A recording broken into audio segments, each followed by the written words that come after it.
अस्सलाम वालेकुम guys, welcome to my channel. आज मैं आपके साथ शेयर करने वाली हूँ बहुत ही ज़्यादा क्विक और सिंपल मटर पनीर की रेसिपी। तो रेसिपी को एंड तक ज़रूर देखिएगा। तो चलिए शुरू करते हैं। सबसे पहले हम पनीर को शैलो फ्राई कर लेंगे। एक कढ़ाई में ऐड कर देंगे 2 से 3 टेबलस्पून तेल और इसे अच्छे से गर्म होने देंगे।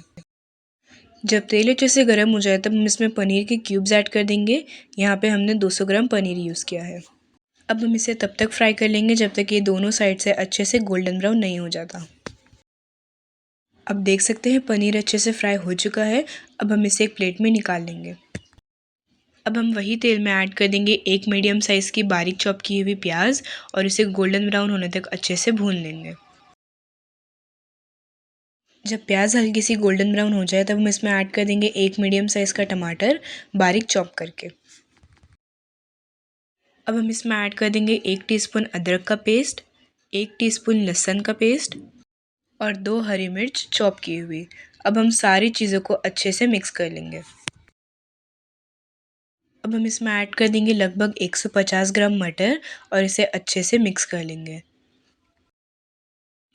अब हम इसमें ऐड कर देंगे आधा टीस्पून हल्दी, आधा टीस्पून धनिया पाउडर, आधा टीस्पून कश्मीरी लाल मिर्च और 1 टीस्पून मटर पनीर मसाला।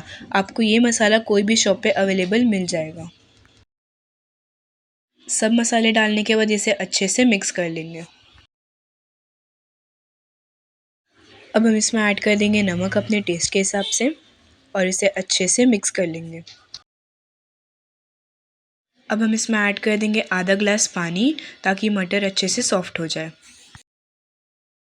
अब हम इसे कवर करके 4 से 5 मिनट तक मीडियम फ्लेम पे इसे कुक कर लेंगे ताकि सारे मटर अच्छे से सॉफ्ट हो जाए। 4 से 5 मिनट बाद हम इसे चेक कर लेंगे। सारे मटर अच्छे से गल चुके हैं। अब हम इसमें शैलो फ्राइड पनीर ऐड कर देंगे और इसे अच्छे से मिक्स कर लेंगे। मटर पनीर को हम गार्निश करेंगे फ्रेश हरे धनिए से। क्विक एंड सिंपल मटर पनीर रेडी है। आई होप आपको रेसिपी बहुत ही ज़्यादा अच्छी लगी होगी। अगर आपको रेसिपी अच्छी लगी हो तो अपने फ्रेंड्स और फैमिली मेम्बर के साथ भी ज़रूर शेयर कीजिएगा। अगर आपको मटर पनीर की डिटेल रेसिपी चाहिए तो आप नीचे डिस्क्रिप्शन बॉक्स में भी चेक कर सकते हैं। हमारे Instagram account Kaneez kitchen 7 and 6 को भी ज़रूर फॉलो करें। अगली रेसिपी कौन सी होनी चाहिए हमें कमेंट सेक्शन में कमेंट करके भी ज़रूर बताएं। हमारे चैनल को लाइक करें, शेयर करें, कमेंट कर सब्सक्राइब करें। Hit the bell icon. Thank you.